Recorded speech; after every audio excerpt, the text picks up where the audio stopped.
After that season, I was like, I really need to make a change. Like, can't keep doing the same thing if I want to achieve the goals that I've set out. If you can get sponsorship to allow you to fully focus on your training and recovery, that really does pay dividends. In terms of fulfilling my potential and all the years that I've worked and put time and effort in, it kind of paid off. That just was a phenomenal sort of feeling.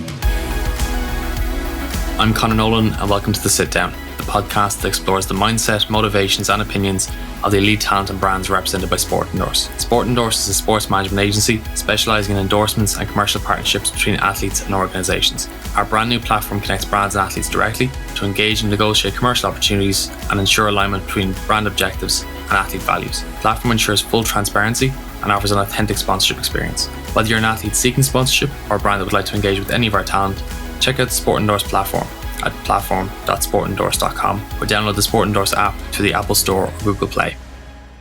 Shelayna, you're very welcome and thank you for joining us on The Sit Down. Thank you. Thank you for having me.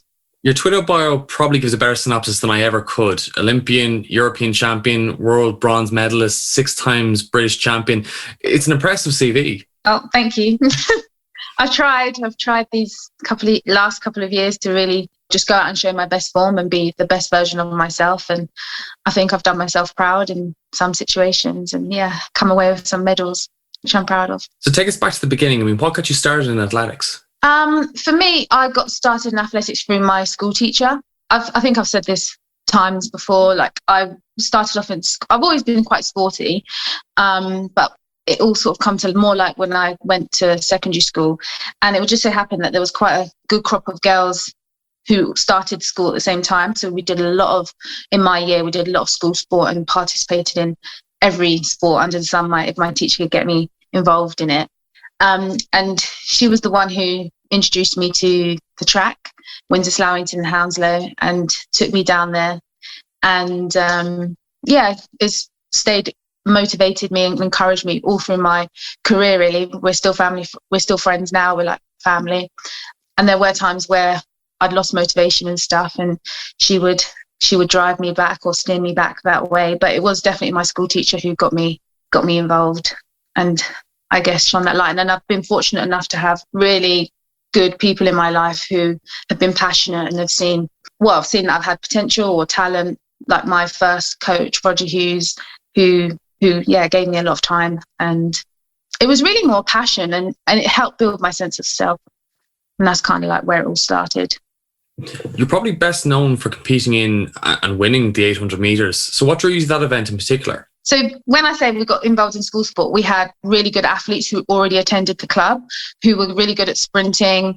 I was not really standout. So there was sprinting. A few of our girls did other sports, but mainly sprinting. So I wasn't good enough. I wasn't good enough or better than them. So it kind of just felt like maybe I should go to middle distance. So whenever you needed to fill out the teams in schools, they would take the sprints ones, and then I would just go and I'll do the 800 or the middle distance. And that was like my thing. And I did actually, when I went to the club, I thought, I wanted to be a sprinter or I wanted to be a jumper. And they basically told me, I don't think you're powerful enough. So I just went to the middle distance group, and that's kind of where it started. But then when I hit 17, I actually became known for 400. And then went back to the 800 after 2012. So I'm more of an 8-4 runner. I'm not like, you get different kind of runners. You get like 8 runners, 8-4 runners, or 8-15 runners. And I'm more of an 8-4 runner, more on the speedier side. Brilliant. With this year's Olympics still very firmly in our rearview mirror, I suppose we kind of have to discuss you're competing at the 2016 Olympics in Rio, and obviously you performed incredibly strongly there. In that competition, what was the experience like overall? At the time, I felt like I had the worst experience ever, just because I didn't get to the final, and that's what my goal was, and I was so annoyed with myself.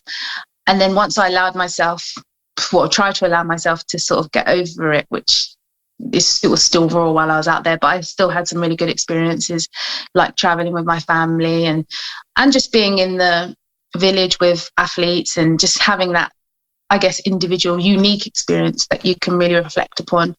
You can reflect upon that no one really has. That's when you look back, it's just really special. And I would never have had the opportunity, probably, or it wasn't really on my radar to go to Brazil. And yeah, I look back and with a smile on that experience. But it was an amazing track.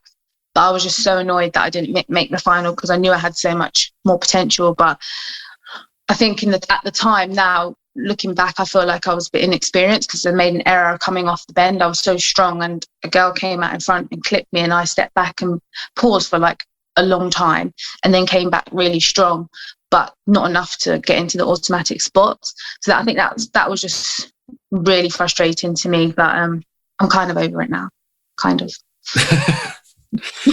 I suppose looking to more recent events, and obviously you're the current British 800 champion, and with a track record winning in that event, obviously you've unfortunately been kind of set back with injury.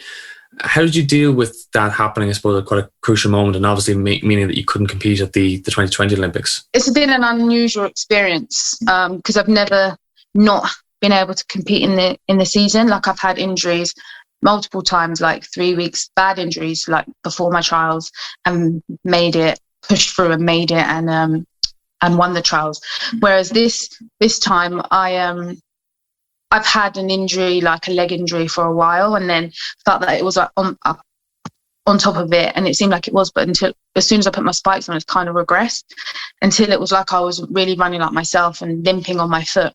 And so I kind of had to just make the decision to just stop and just be realistic with myself. And that has been hard, but I'm known for kind of pushing through and just hoping for the best. But actually I had to just be like, no, this is not going to work. And it's given me time to just give myself a little bit of mental space and physical rest physically, to get back on form to start the season again. So it's been really weird, but I feel like it was kind of out of my control. It's been a weird situation for everyone. I tried my utmost to put myself in the best position. I never, I knew that I tried my best, and that's it. Well, I know that I tried my best, and that's all I can really take from it. It just didn't work out. It's been it's not exactly been the best time for everyone, and yeah, it is what it is. Yeah. So hopefully I'll come back stronger next year.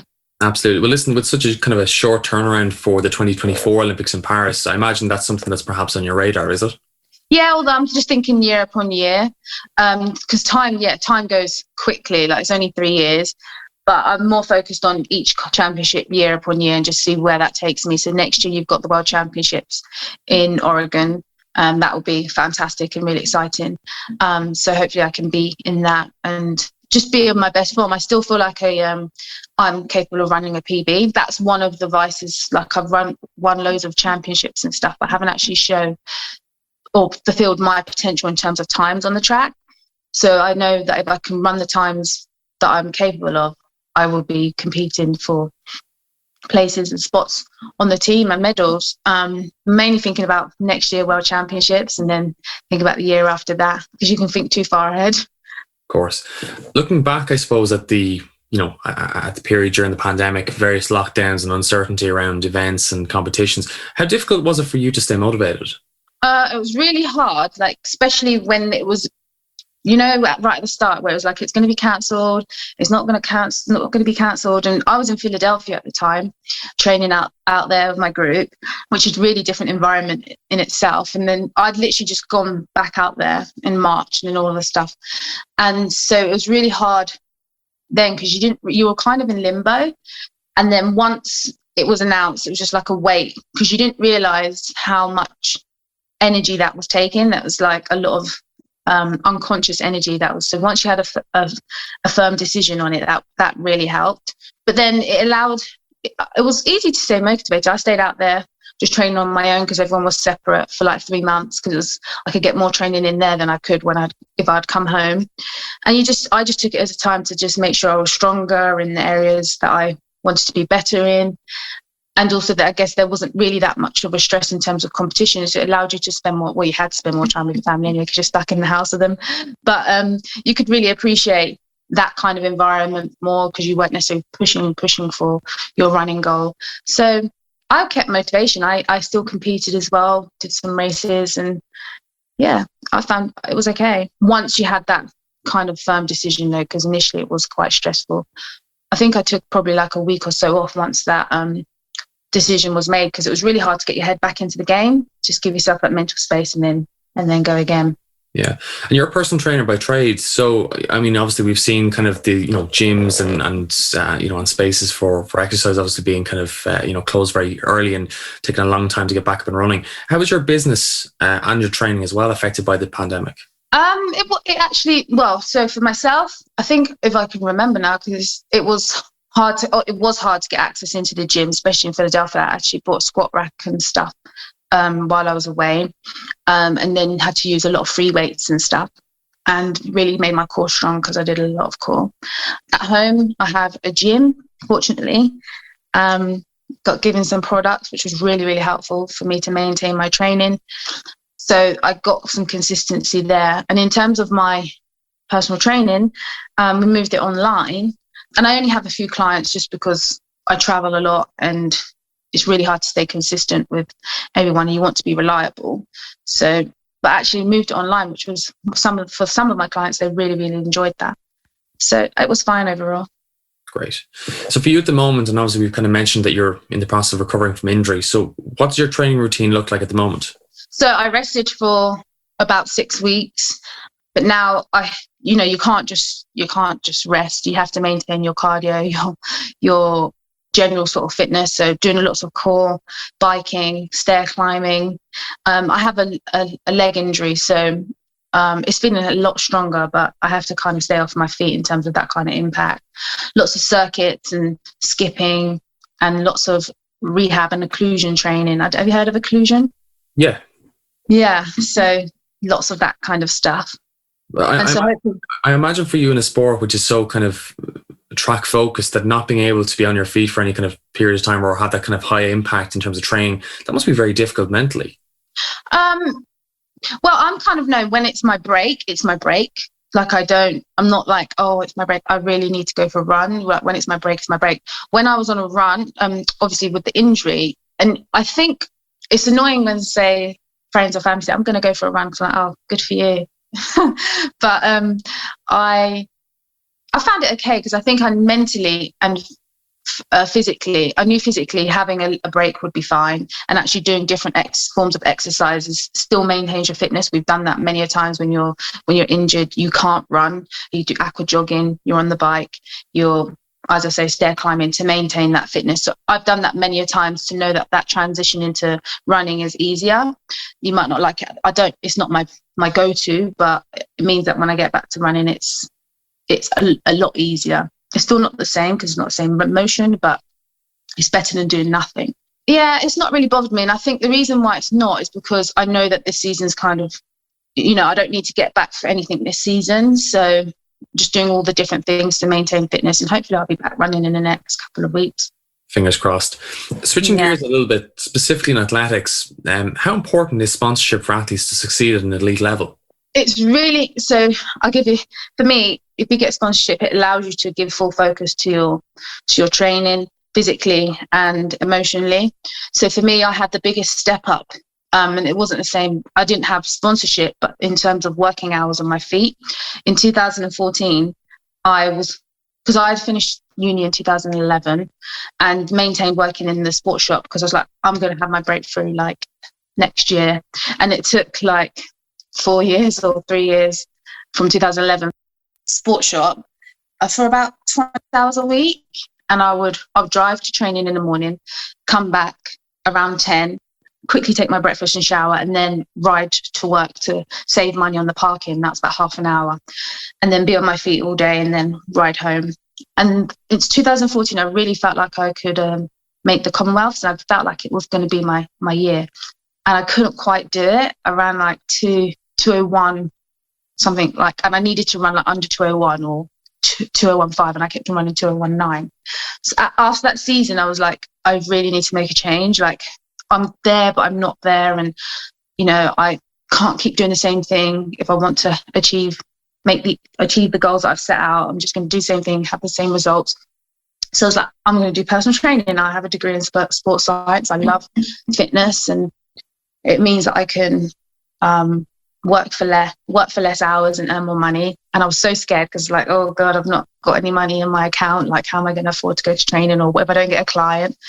And it was the best thing ever, because by the time I already had a client sign up, And that season was where I had that next season is where I had my breakthrough.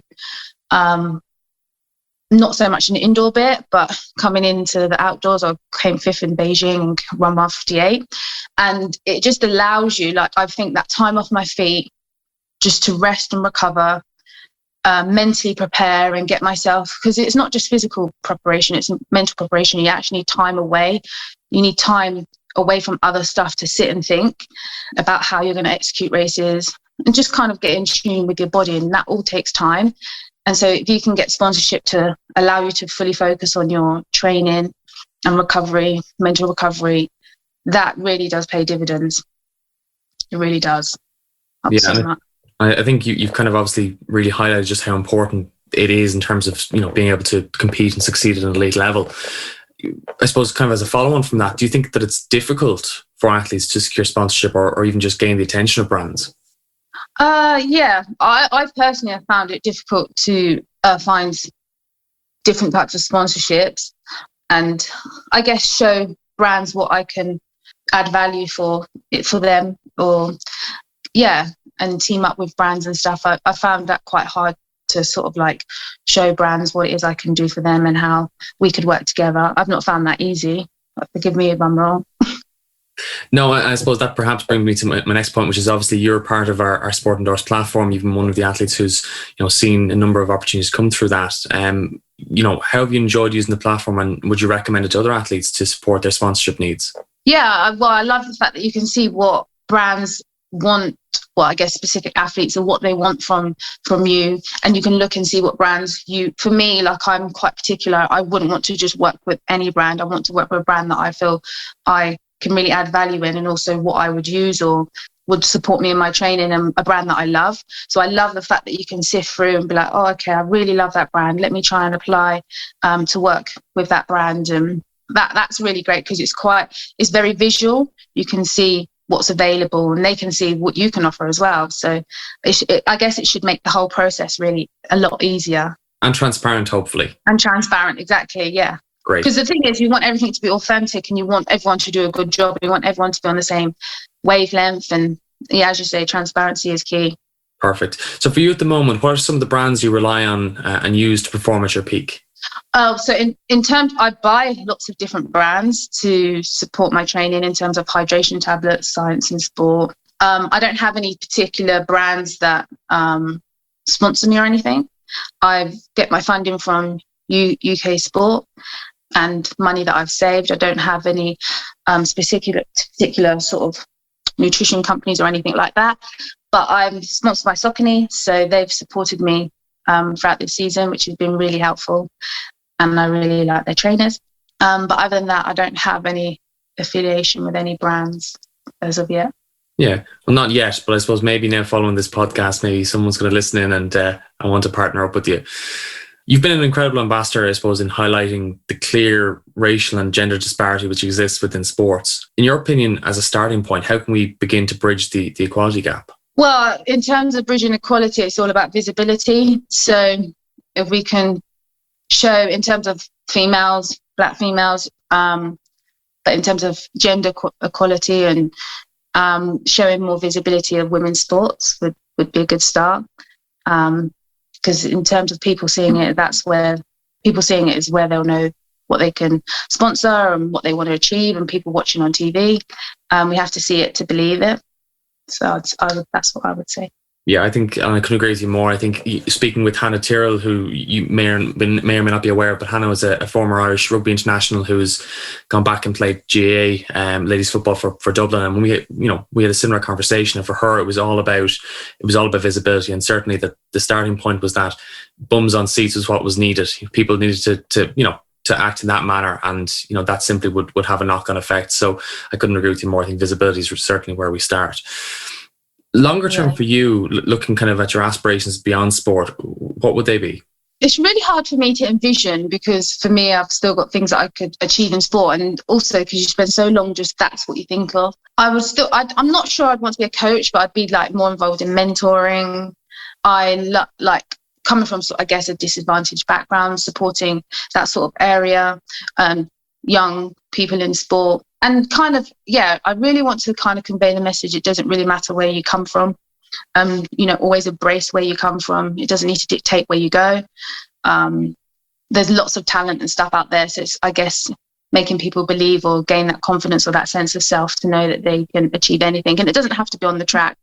It's anything in life. So I feel like I've got a voice there that I could be more involved in my area or where I come from. When you think about that transition away from competing into post-career, I get the sense that it's something you're not even ready to think about just yet.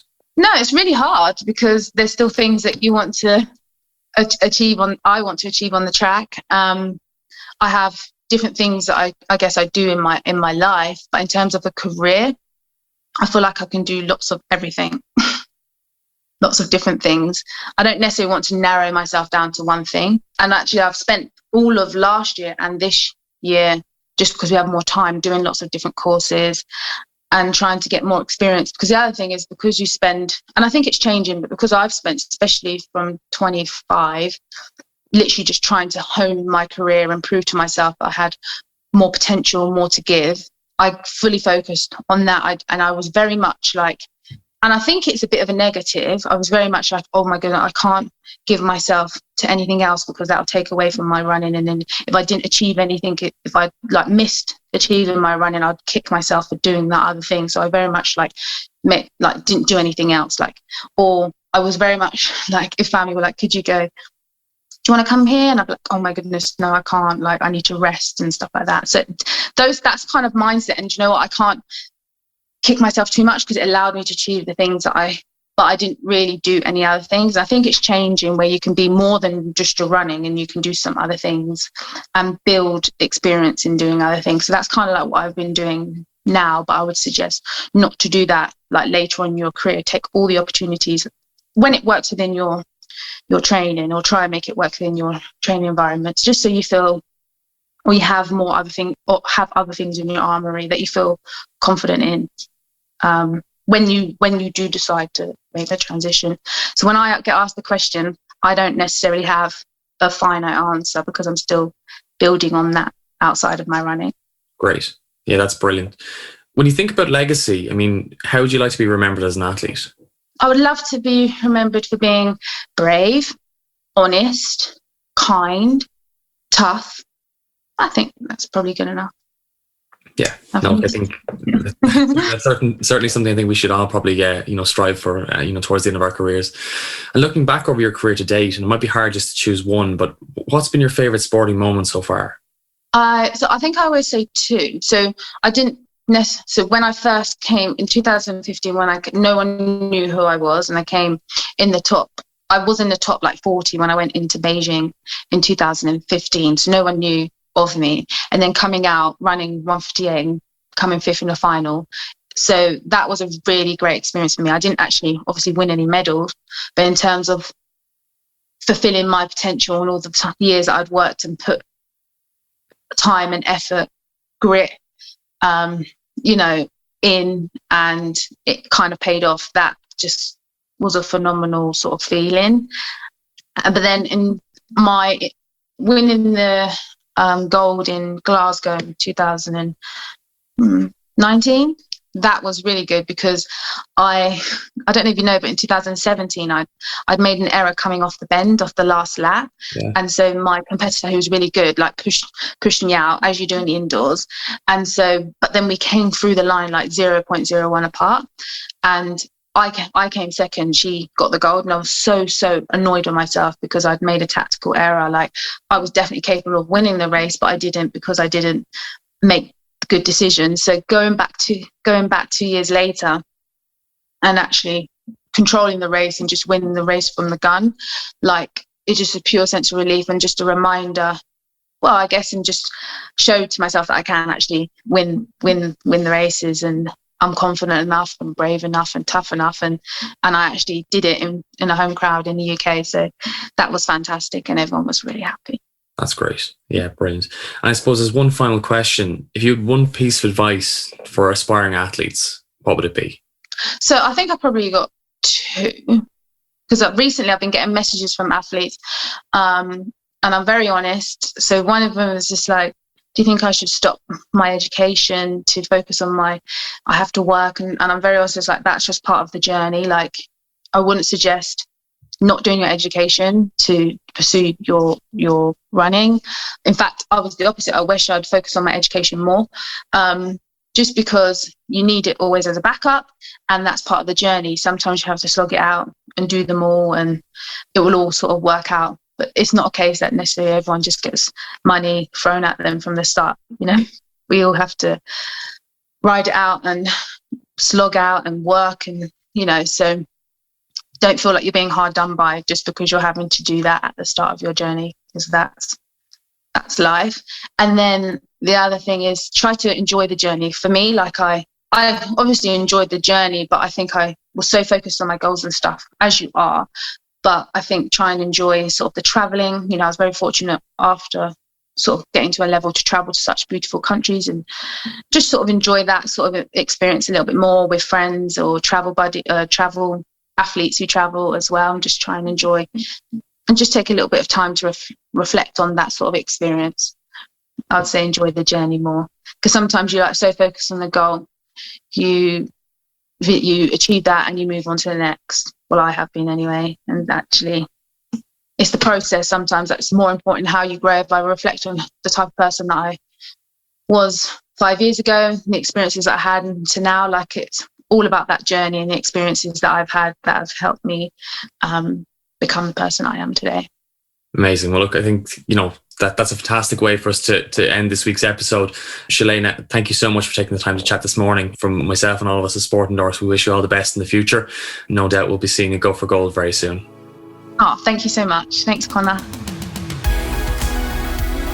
That's all for this week. Thanks once again to everyone continuing to download and listen to the Sit Down. We truly appreciate your support.